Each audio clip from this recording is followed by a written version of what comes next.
यह कहानी एक रईस परिवार की लड़की जिसका नाम राधिका है और दूसरी ओर एक मध्यम परिवार का लड़का जिसका नाम अमन है। दोनों एक दूसरे से बहुत अलग हैं, लेकिन क्या उन्हें एक दूसरे से प्यार हो पाएगा?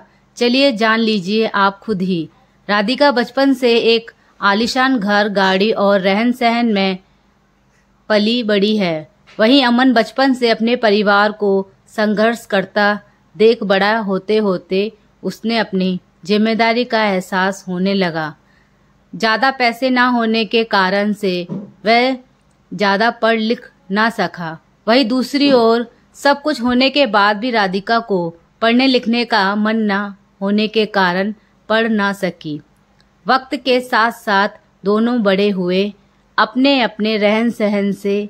एक और अमन एक छोटे से कार कंपनी में काम करने लगा, वहीं दूसरी ओर राधिका अपनी जिंदगी घूमने मस्ती में बिताने लगी। एक दिन आया जब दोनों का एक दूसरे से सामना हुआ। वह कुछ इस तरह हुआ कि एक दिन अमन एक कार को टेस्टिंग कराने निकला था, वहीं राधिका अपने दोस्तों के साथ कार में घूमने निकली थी।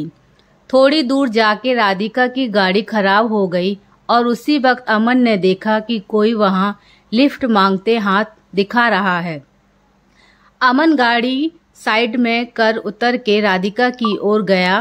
फिर क्या राधिका उसने देखा पूछने लगी, क्या आप हमें थोड़ी दूर तक छोड़ सकते हैं? अमन उसकी बातों को सुन के चुपचाप गाड़ी की ओर गया और गाड़ी चेक करने लगा। यह देख राधिका को अच्छा नहीं लगा कि वह किसी से पूछ रही है और अमन जवाब नहीं दे रहा। अमन कुछ देर बाद बिना किसी से कुछ कहे चले जाता है। यह देख राधिका को कुछ समझ नहीं आया। तभी पीछे से आवाज आती हुई, राधिका गाड़ी चालू हो गई, अंदर आजा। यह सुन राधिका उससे शुक्रिया करने जाती है, तब तक अमन निकल चुका था। राधिका फिर गाड़ी में बैठ चली गई। एक दिन आया जब राधिका का जन्मदिन था। वह हर साल की तरह अपने परिवार के साथ मंदिर गई। वहां उसने अमन को फिर से देखा। वह देखते ही उसके पास गई। उसने उस दिन के लिए शुक्रिया कहने।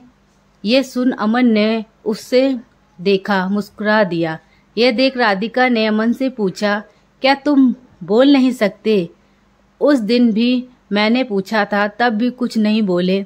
आज भी जब मैं खुद आई तुम्हारे पास तुम्हें शुक्रिया कहने, तो आज भी बस मुस्कुरा दिए और कुछ कहा नहीं। फिर अमन ने कहा कि मुझे देर हो रही थी, लेकिन मैंने वहां तुम्हें देखा कि तुम लिफ्ट मांग रही थी, इसलिए मैंने गाड़ी रोक के तुम्हारी गाड़ी ठीक करने चला आया। फिर दोनों के बीच बातें चलने लगी। फिर अमन को देर हो रही थी तो अमन ने कहा कि अब मुझे जाना होगा, मुझे ऑफिस के लिए लेट हो रहा है।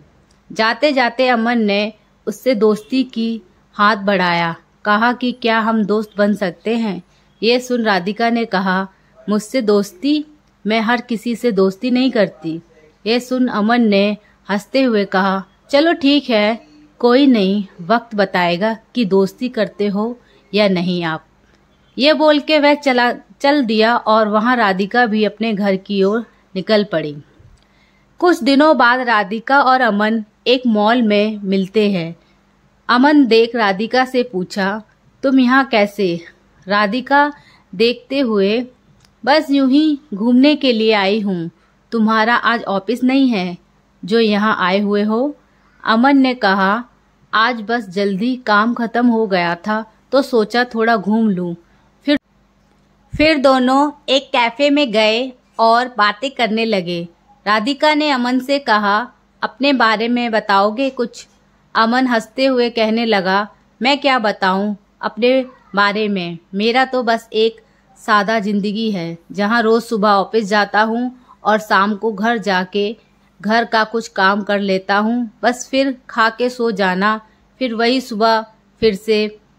फिर अमन ने पूछा, आप क्या करते हो? ये सुन राधिका हंसने लगी और कहा, मुझे कुछ करने की जरूरत ही नहीं पड़ती, सब बिना कुछ किए ही मिल जाता है, तो क्यों करूँगी मैं कुछ। फिर अमन ने कहा, अच्छा है, फिर तो हम बहुत अलग हुए। ये सुन राधिका ने कहा, हाँ अलग तो हुए हम, फिर भी तुम्हारे साथ बैठी हूँ यहाँ। फिर अमन ने कहा, बैठी हूँ मतलब हम अलग हैं तो सिर्फ रहन सहन से, बाकी हम दोनों एक ही हैं। अगर तुम दिल से किसी के बारे में सोचोगे तो तुम्हें कोई अलग नजर नहीं आएगा। ये सुन राधिका ने कहा, ये दिल कुछ नहीं होता है। अमन सुन के मुस्कुराने लगा और कहा, ठीक है जैसा तुम बोलो। फिर हर कुछ दिनों में दोनों मिलते रहे, बातें करते और अपने घर चले जाते। धीरे धीरे दोनों में बातें बढ़ने लगी और दोनों रोज मिलने लगे। अमन ऑफिस से निकल के मॉल चले जाते और वहाँ राधिका उसका इंतजार करती रहती। फिर एक दिन राधिका ने कहा कि मुझे एक पूरे दिन तुम्हारे साथ रहना है, देखना है कि क्या करते हो तुम पूरा दिन। फिर एक दिन अमन के छुट्टी था ऑफिस का, तो उसने राधिका को मिलने के लिए बुला लिया। फिर अमन हमेशा की तरह पहले मंदिर गया, फिर वहाँ से आने के बाद मैदान गया जहाँ छोटे छोटे बच्चे खेल रहे थे। वहाँ अमन उनके साथ खेलने लगा। फिर कुछ देर बाद अमन वहाँ से आश्रम गया जहाँ वह हमेशा लोगों को खाना खिलाता, उनकी कुछ देखभाल करता, फिर चला आता। फिर वहाँ से निकलने के बाद अपने घर आया और अपनी माँ को बिठा के घर का बचा हुआ काम खत्म किया। फिर रात हो गई और उसने राधिका को घर छोड़ आया और कहा, यह रहता है मेरा छुट्टी का दिन और यही है मेरी आम जिंदगी, जहाँ जितना हो पाता है उतना मैं करने की कोशिश करता हूँ। यह सुन के राधिका बिना कुछ कहे चली गई और पूरी रात सोचती रही। ऐसा भी लोग होते हैं जहाँ अपना छोड़ दूसरे के बारे में इतना सोचते हैं, और एक मैं हूँ जो आज तक अपने माँ बाप की मदद तो दूर, आज तक पूछा भी नहीं कि वे कैसे हैं, वो करते क्या हैं। ये सब सोच राधिका भावुक हो गई और अपनी माँ के पास चली गई। उसने देखा माँ उसकी काम कर रही होती है। जैसे ही वह माँ पुकारती है, माँ वहाँ से, क्या हुआ, कुछ चाहिए तुम्हें, बोलो। ये सुन राधिका और भावुक हो गई और माँ को कहते हुए, नहीं कुछ नहीं, बस यूं ही आई थी, और वहाँ से चली गई। बस वो एक पल था जब राधिका को एहसास हुआ कि सच में दिल से सोचने वाले लोग होते हैं। फिर क्या मानो राधिका की दुनिया ही बदल गई। अगली सुबह वह पापा के पास गई और कहने लगी, आज से मैं भी आपके साथ ऑफिस जाऊंगी, मुझे भी आपके काम का बोझ उठाना है। यह सुन पापा सोच में रह गए कि क्या हो गया मेरी बेटी को, आज इतने सालों बाद अचानक से ये ख्याल कैसे आया, और अंदर ही अंदर खुश भी हो रहे थे कि उनकी बेटी अब बड़ी हो रही है, अपनी जिम्मेदारी समझने की काबिल बन गई है। बस फिर शाम को हमेशा की तरह वह अमन से मिलने चली गई। बस फर्क इतना था, आज की हमेशा वह घर से आती थी, आज वह ऑफिस से आई है। यह देख अमन को खुशी हुई और उसने राधिका से पूछा, तो दिल होता है ना। यह सुन राधिका हंसने लगी और उससे माफ़ी मांगते हुए उससे फिर से शुक्रिया कहा कि उसकी वजह से आज वह अपने आप को पहचान पाई कि उसकी जिंदगी क्या थी और वह किसे समझ बैठी थी। तो अब आगे बताऊं आपको, आगे का तो आपको समझ आ गया होगा क्या हुआ रहेगा। हर कहानी की तरह दोनों को अंत में एक दूसरे से प्यार हो गया और दोनों एक दूसरे के साथ रहने लगे।